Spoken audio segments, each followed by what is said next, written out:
Indian evidence ആക്ടിലെ മറ്റൊരു ടോപ്പിക്കായിട്ടുള്ള burden of പ്രൂഫാണ് നമ്മൾ നോക്കാൻ പോകുന്നത്. ഈ ബേർഡൻ ഓഫ് പ്രൂഫ് സിഗ്നിഫൈ ചെയ്യുന്നത് എന്താണെന്ന് ചോദിച്ചാൽ ഒരു ഒരു സ്യൂട്ടിലോ അല്ലെങ്കിൽ മറ്റേതെങ്കിലും പ്രൊസീഡിങ്ങിലോ ആ ഫാക്റ്റ് പ്രൂവ് ചെയ്യേണ്ട ഒബ്ലിഗേഷൻ ഏത് പാർട്ടിക്ക് എന്നുള്ളതാണ് ഈ ബേർഡൻ ഓഫ് പ്രൂഫിൻ്റെ അർത്ഥം. ഓക്കെ, അപ്പോൾ ഒരു കോടതിക്ക് മുന്നാകെ ഒരു കേസ് വന്നു കഴിയുമ്പോൾ അതിൽ ഒരു പാർട്ടി എന്ത് ചെയ്യും? ഒരു ഫാക്റ്റ് ഉണ്ട്, ഇങ്ങനൊരു ഫാക്റ്റ് എക്സിസ്റ്റൻസിലുണ്ട് എന്നുള്ള കാര്യം പറയും. അപ്പോൾ അതർ പാർട്ടി, ഓപ്പോസിറ്റ് ഇരിക്കുന്ന പാർട്ടി എന്തു പറയും? ഇങ്ങനൊരു ഫാക്റ്റ് ഇല്ല എന്നുള്ളതായിരിക്കും പറയുന്നത്. അപ്പോൾ ഇവിടുത്തെ ക്വസ്റ്റ്യൻ എന്താണെന്ന് ചോദിച്ചാൽ ഒരു ഫാക്റ്റ് എക്സിസ്റ്റൻസിലുണ്ടോ അല്ലെങ്കിൽ ഇല്ലേ എന്ന് തെളിയിക്കേണ്ടത് ആരുടെ ഉത്തരവാദിത്തമാണ് എന്നുള്ളതാണ്. ഓക്കെ, അപ്പോൾ ഈ ബേർഡൻ ഓഫ് പ്രൂഫുമായിട്ടുള്ള റൂൾസ് അടങ്ങിയിരിക്കുന്നത് സെക്ഷൻ 101 മുതൽ 114 ഓഫ് ഇന്ത്യൻ എവിഡൻസ് ആക്ടിൻ്റെ അകത്താണ്. ഇനി സിവിൽ കേസസിലെ ബേർഡൻ ഓഫ് പ്രൂഫ് നോക്കിക്കഴിഞ്ഞാൽ ജനറൽ റൂൾ പ്രകാരം ബേർഡൻ ഓഫ് പ്രൂഫ് ആർക്കാണെന്ന് ചോദിച്ചാൽ ആരാണോ ഒരു ഫാക്റ്റ് എക്സിസ്റ്റൻസിലുണ്ട് എന്ന് പറയുന്നത് ആ വ്യക്തിക്കായിരിക്കും ആ ഒരു ഫാക്റ്റ് തെളിയിക്കേണ്ട ഉത്തരവാദിത്തം. അല്ലാണ്ട് അത് ഡിനേ ചെയ്യുന്ന പാർട്ടിക്കല്ല. ഇപ്പം ഞാൻ പറയുകയാണ് ഇങ്ങനൊരു സംഭവം നടന്നിട്ടുണ്ടെന്ന് പറയുന്നു, അപ്പോൾ എൻ്റെ ഉത്തരവാദിത്തമാണ് അങ്ങനൊരു സംഭവം നടന്നിട്ടുണ്ടെന്ന് തെളിയിക്കേണ്ടത്. ഓക്കെ, അപ്പോൾ സിവിൽ കേസുകളിൽ പ്രൈമറി ഒബ്ലിഗേഷന് എപ്പോഴും പ്ലെയിൻറ്റിഫിൽ തന്നെയായിരിക്കും. ആ ഒരു ഇത് തെളിയിക്കാൻ പ്രൂവ് ചെയ്യേണ്ടത് പ്ലെയിൻറ്റിഫിൻ്റെ ഉത്തരവാദിത്തമായിരിക്കും. ഡിഫൻഡൻറ്റിന് അവിടെ അങ്ങനൊരു കാര്യം നടന്നിട്ടില്ല എന്ന് ഡിനേ ചെയ്യേണ്ട എന്ത് കൊടുക്കേണ്ട ആവശ്യമില്ല, അവിടെ എവിഡൻസ് കൊടുക്കേണ്ട ആവശ്യമൊന്നും വരുന്നില്ല. ഇനി ഒരു എക്സാമ്പിൾ പറയുകയാണെന്നുണ്ടെങ്കിൽ എ ആണെങ്കിൽ ബിക്ക് എഗനിസ്റ്റ് ആയിട്ടൊരു സിവിൽ സ്യൂട്ട് ഫയൽ ചെയ്തു. എന്തിനാണെന്ന് ചോദിച്ചാൽ റിക്കവറി ഓഫ് മണിക്ക് വേണ്ടിയായിരുന്നു. എന്നിട്ട് ഇവിടെ അലജ് ചെയ്യുന്നുണ്ട്, ഇവിടെ ആരോപിക്കുന്നുണ്ട് ബി 1,00,000 രൂപ ഒരു പ്രോമിസറി നോട്ട് എക്സിക്യൂട്ട് ചെയ്തതിന് ശേഷമാണ് ഈ എയുടെ കയ്യിൽ നിന്നും ബി പൈസ വാങ്ങിയതെന്ന്. അപ്പോൾ ബി ഇവിടെ ഡിനേ ചെയ്യുകയാണ്, ഞാൻ ഒരു പ്രോമിസറി നോട്ട് എക്സിക്യൂട്ട് ചെയ്തിട്ടുമില്ല, അങ്ങനെ ഒരു ഡെപ്റ്റും ഇതിൻ്റെ പേരിൽ ഇല്ല എന്ന് പറയുന്നു. ഇവിടെ എ ആണ് പ്രൂവ് ചെയ്യേണ്ടത് ബി ഇതുപോണക്ക് പ്രോമിസറി നോട്ട് എക്സിക്യൂട്ട് ചെയ്തതിന് ശേഷം പൈസ വാങ്ങിയിട്ടുണ്ട് എന്നുള്ള കാര്യം. അപ്പോൾ ബേർഡൻ ഓഫ് പ്രൂഫ് ആർക്കാണ്? പ്ലെയിൻറ്റിഫിൻ്റെ മുകളിലാണ്. ഇനി സെക്ഷൻ 102 പ്രകാരം 102 പറയുന്നുണ്ട് burden of proof in a suit lies on that person who would fail if no evidence at all were given on either side. രണ്ട് സൈഡിലും എവിഡൻസ് ഒന്നും കൊടുക്കാനില്ല എന്നുണ്ടെങ്കിൽ പിന്നെ ഏത് പേഴ്സണിലാണോ സ്യൂട്ട് ലൈസ് ചെയ്യുന്നത് ആ ആൾ ഇതായി പോകുന്നു. എന്നൊരു എക്സാമ്പിൾ പറഞ്ഞു കഴിഞ്ഞാൽ എ ബിക്ക് എഗനിസ്റ്റ് ആയിട്ട് ഇപ്പം ഞാൻ പറഞ്ഞുതരാം. ഒരു വ്യക്തി പറയുകയാണ് ഇതുപോണക്ക് എൻ്റെ അച്ഛൻ്റെ പ്രോപ്പർട്ടിയാണ് അവൻ്റെ കയ്യിലിരിക്കുന്നത്, അച്ഛന് ആണെങ്കിൽ ഇതുപോണക്ക് എന്താ വില്ലൊന്നും എഴുതി കൊടുത്തിട്ടില്ല എന്ന് പറയുന്നു. ഓക്കെ, അപ്പോൾ ഇവിടെ ഈ ആരോപിച്ച വ്യക്തി ഉണ്ടല്ലോ, ആ ആരോപിച്ച വ്യക്തിയുടെ കയ്യിൽ പ്രത്യേകിച്ച് തെളിയിക്കാനൊന്നുമില്ല, പ്രൂഫൊന്നുമില്ല, ഇങ്ങനെയാണ് എന്ന് തെളിയിക്കാൻ പ്രൂഫില്ല. പക്ഷേ ഓപ്പോസിറ്റ് നിൽക്കുന്ന വ്യക്തിയുടെ കയ്യിലും പ്രൂഫൊന്നുമില്ല, പക്ഷേ ആ വ്യക്തിയുടെ കയ്യിലാണ് ഇപ്പം പ്രോപ്പർട്ടി ഇരിക്കുന്നത് എന്നുണ്ടെങ്കിൽ അത് തെളിയിക്കുന്നത് വരെ അയാൾക്ക് തന്നെ ആ പ്രോപ്പർട്ടി കൈവശം വെക്കാനുള്ള അവകാശമുണ്ട്. ഓക്കെ, കാരണം രണ്ട് സൈഡിലും അത് പ്രൂവ് ചെയ്യാനുള്ള എവിഡൻസ് ഒന്നുമില്ല, പക്ഷേ പ്രോപ്പർട്ടി കറൻ്റ്ലി ഇരിക്കുന്നത് ആരുടെ കയ്യിലാണോ ആ വ്യക്തിക്ക് തന്നെ ആ പ്രോപ്പർട്ടി ഹോൾഡ് ചെയ്യാൻ കഴിയുന്നതാണ്. ഈ ഡോക്ട്രൈൻ ഓഫ് റെസിപ്സ ലൊക്യൂട്ടർ ഉണ്ട്. എന്ന് പറഞ്ഞു കഴിയുമ്പോൾ ടോർട്ട് കേസുകളിൽ ഈ നെഗ്ലിജൻസിന് കോമ്പൻസേഷൻ ക്ലെയിം ചെയ്യുമ്പോൾ പ്ലെയിൻറ്റിഫ് എന്ത് ചെയ്യണം? അവിടെ അങ്ങനെ ഒരു ഇഞ്ചുറി ഡിഫൻഡൻറ്റിൻ്റെ ഭാഗത്തു നിന്ന് നെഗ്ലിജൻസ് കാരണം ഒരു ഇഞ്ചുറി കോസ് ചെയ്തിട്ടുണ്ടെന്ന് പ്രൂവ് ചെയ്യണം. എന്നിരുന്നാലും ഈ റെസിപ്സ ലൊക്യൂട്ടർ പ്രകാരം ഒരു എന്താണ് അതിൻ്റെ അർത്ഥം എന്ന് പറഞ്ഞാൽ when the accident it self speak for the negligence of the defendant. അപ്പോൾ ഇവിടെ എന്ത് ചെയ്യുകയാണെന്ന് പറഞ്ഞാൽ ബേർഡൻ ഓഫ് പ്രൂഫ് പ്ലെയിൻറ്റിഫിൽ നിന്നും ഡിഫൻഡൻറ്റിലേക്ക് ഷിഫ്റ്റ് ചെയ്യുകയാണ്. അപ്പോൾ ഇവിടെ ഡിഫൻഡൻറ്റ് വേണം അവിടെ പ്രൂവ് ചെയ്യാൻ ഇങ്ങനൊരു നെഗ്ലിജൻസ് അവിടെ നടന്നിട്ടില്ല എന്നുള്ള കാര്യം. ഇനി സിവിൽ കേസുകളിൽ സ്റ്റാൻഡേർഡ് ഓഫ് പ്രൂഫിന് അവിടെ ഒരു റിക്വയർമെൻ്റ് ഉണ്ട്. അതിനെ അറിയപ്പെടുന്നത് പ്രിപ്പോണ്ടറൻസ് ഓഫ് പ്രോബബിലിറ്റി എന്നാണ്. ഓക്കെ, സാധ്യതകളുടെ മുൻതൂക്കം എന്ന് പറയാം. അപ്പോൾ അത് പ്രകാരമാണ് the fact asserted by a party to the suit need not be proved beyond and shadow of doubt.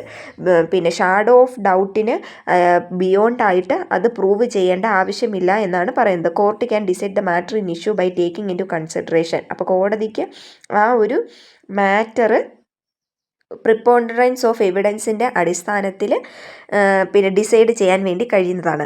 ഇനിയും ക്രിമിനൽ കേസുകളിലെ ബേർഡൻ ഓഫ് പ്രൂഫ് നോക്കിക്കഴിഞ്ഞാൽ ക്രിമിനൽ കേസുകളിൽ ഒരു കേസ് തെളിയിക്കേണ്ട പ്രൈമറി പിന്നെ ലയബിലിറ്റി ഒരു അക്യൂസ്ഡ് ഒരു ഗിൽട്ട് ചെയ്തിട്ടുണ്ടെന്ന് പ്രൂവ് ചെയ്യേണ്ട പ്രൈമറി ലയബിലിറ്റി പ്രോസിക്യൂഷൻ്റെ ഭാഗത്തായിരിക്കും എപ്പോഴും. അപ്പോൾ അക്യൂസ്ഡിനെ ആ ഒരു കാര്യം അയാൾ അങ്ങനെ ഒരു ഗിൽട്ട് ചെയ്തിട്ടുണ്ടെന്ന് പ്രൂവ് ചെയ്യുന്നത് വരെ ഇന്നസെൻ്റ് ആയിട്ടായിരിക്കും കണക്കാക്കുന്നത്. ഓക്കെ, ഇനിയും അക്യൂസ്ഡ് അയാൾ അവിടെ സെക്ഷൻ 76 തൊട്ട് 106 ഓഫ് ഇന്ത്യൻ പീനൽ കോഡിലെ ജനറൽ എക്സെപ്ഷൻ, നമ്മൾ ജനറൽ എക്സെപ്ഷൻ പഠിച്ചിട്ടുള്ള ഡ്രങ്കഡ്നെസ്, പിന്നെ അതുപോലെ തന്നെ ഇൻസാനിറ്റി, അങ്ങനെയൊക്കെയുള്ള ഏതെങ്കിലും തരത്തിലുള്ള ജനറൽ എക്സെപ്ഷൻസ് വെച്ചിട്ടാണ് അക്യൂസ്ഡ് അവിടെ ക്ലെയിം ചെയ്യുകയാണ് എന്നുണ്ടെങ്കിൽ അത് തെളിയിക്കേണ്ടത് അക്യൂസ്ഡിൻ്റെ ഭാഗത്താണ്. അയാൾ ഈ ജനറൽ ഡിഫെൻസിൻ്റെ അകത്ത് വരുന്ന ഒഫൻസാണ് ചെയ്തത് അല്ലെങ്കിൽ അതിൻ്റെ അകത്ത് വരുന്നതാണ് എന്ന് തെളിയിക്കേണ്ടത് അയാളുടെ ഉത്തരവാദിത്തമാണ്. ഇവിടെ ഒരു എക്സാമ്പിൾ പറയുന്നുണ്ട്. ബിയെ മർഡർ ചെയ്തു എന്നും പറഞ്ഞിട്ടുള്ളൊരു ഒഫൻസാണ് ചാർജ് ചെയ്തിരിക്കുന്നത്. ഇവിടെ പ്രോസിക്യൂഷൻ എന്ന് പറയുന്നത് പ്രോസിക്യൂഷൻ ഒരു ഒബ്ലിഗേഷൻ ഉണ്ട് ഈ അക്യൂസ്ഡിൻ്റെ ഗിൽട്ട് പ്രൂവ് ചെയ്യുക എന്നുള്ളത്. ഇവിടെ എവിഡൻസ് ഒന്നും ഇല്ല എന്നുണ്ടെങ്കിൽ അക്യൂസ്ഡിനെ എന്ത് ചെയ്യും? അക്യൂട്ട് ചെയ്യും, വെറുതെ വിടും. ഇനി ബിയെ കൊന്നു എന്നുള്ളതാണ് ഇവിടുത്തെ ചാർജ്. ഇവിടെ ഡിഫെൻസ് എടുക്കുകയാണ് അയാൾ ഇൻസെയിൻ ആയിട്ടുള്ളൊരു വ്യക്തിയാണെന്ന്. അപ്പോൾ എന്താണ് ഇവിടെ എയുടെ ഉത്തരവാദിത്തമാണ് അയാൾ ഇൻസെയിൻ ആണ് എന്ന് തെളിയിക്കേണ്ടത്. ഇനി burden of proving death of person known to have been alive within 30 years. ഇവിടെ സെക്ഷൻ 107 അത് പറയുന്നത്. ഇവിടെ ഒരു ക്വസ്റ്റ്യൻ വരികയാണ്, ഒരു മാൻ എലൈവ് ആണോ അല്ലെങ്കിൽ ഡെഡ് ആണോ എന്നുള്ളൊരു ക്വസ്റ്റ്യൻ ആണ്. അപ്പോൾ ഇവിടെ 30 yearsനുള്ളിൽ അയാൾ എലൈവ് ആണെന്ന് ഒരാൾ പറയുകയാണ് എന്നുണ്ടെങ്കിൽ ആരാണോ അത് അഫേം ചെയ്യുന്നത് ആ വ്യക്തിയുടെ ഉത്തരവാദിത്തമാണ് അത് തെളിയിക്കുക എന്നുള്ളത്. ഇനി പ്രിസംപ്ഷൻ ഓഫ് ലെജിറ്റിമസി പറയുന്നുണ്ട്. സെക്ഷൻ 112 ഓഫ് ദി ആക്റ്റിലാണ് പറയുന്നത്. ഒരു പേഴ്സൺ ജനിക്കുന്നത് വാലിഡ് മാരേജ് കണ്ടിന്യൂ ചെയ്യുന്ന സമയത്താണ് മദറും ആ മാനും തമ്മിൽ വാലിഡ് മാരേജ് കണ്ടിന്യൂവൻസിൻ്റെ ഇടയ്ക്കാണ് ഒരു വ്യക്തി ജനിക്കുന്നത് എന്നുണ്ടെങ്കിൽ, അല്ലെങ്കിൽ ഡെസല്യൂഷൻ നടന്ന് 120 ഡേയ്സിനുള്ളിലാണ് ജനിക്കുന്നത് എന്നുണ്ടെങ്കിൽ അവിടെ ആ കുട്ടി ഒരു ലെജിറ്റിമേറ്റ്, ആ മാനിൻ്റെ ലെജിറ്റിമേറ്റ് ആയിട്ടുള്ളൊരു സണ്ണാണെന്ന് പ്രൂവ് ചെയ്യാൻ വേണ്ടിയുള്ളൊരു കൺക്ലൂസീവ് പ്രൂഫാണ് അത്. ഓക്കെ, ഇനി presumption as to abetment of suicide section 113A പറയുന്നത്. ഇപ്പം ഒരു മാരീഡ് ആയിട്ടുള്ളൊരു വിമൺ 7 വർഷത്തിനുള്ളിൽ സൂയിസൈഡ് കമ്മിറ്റ് ചെയ്യുകയാണ് എന്നുണ്ടെങ്കിൽ അവിടെ ഹസ്ബൻഡോ ഹസ്ബൻഡിൻ്റെ റിലേറ്റീവ്സിൻ്റെ ഭാഗത്തു നിന്നോ എന്തെങ്കിലും തരത്തിലുള്ള ക്രൂവൽറ്റി ഉണ്ടെന്ന് കണ്ടു കഴിഞ്ഞാൽ കോടതി അനുമാനിക്കുന്നത് ആ സൂയിസൈഡ് ഹസ്ബൻഡോ ഹസ്ബൻഡിൻ്റെ റിലേറ്റീവ്സോ അബേറ്റ് ചെയ്തിട്ടാണ് സൂയിസൈഡ് ചെയ്തത് എന്നാണ്. ഇവിടുത്തെ പ്രിസംഷൻ എന്ന് പറയുന്നത് റിബട്ടബിൾ ബൈ അഡ്യൂസിങ് എവിഡൻസ്. ഇനി presumption as to dowry death എന്ന് പറയുന്നത് IPCയിലെ 304B പ്രകാരം പണിഷബിൾ ആണ്.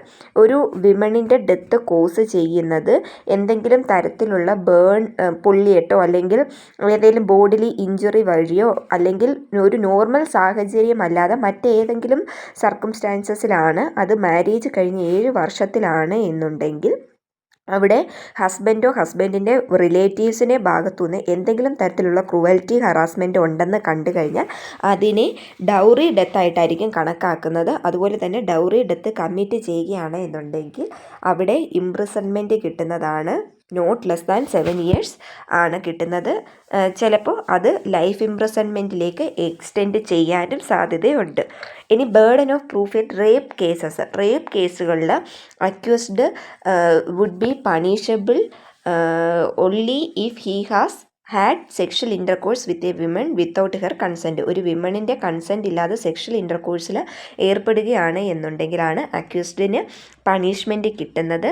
പ്രൈമറി ലയബിലിറ്റി അവിടെ ആ ഒരു സെക്ഷൽ ഇൻ്റർകോഴ്സിന് പിന്നെ അത് ആ ഒരു ഇത് തെളിയിക്കേണ്ട പ്രൈമറി ലയബിലിറ്റി എന്ന് പറയുന്നത് പ്രോസിക്യൂഷനാണ്.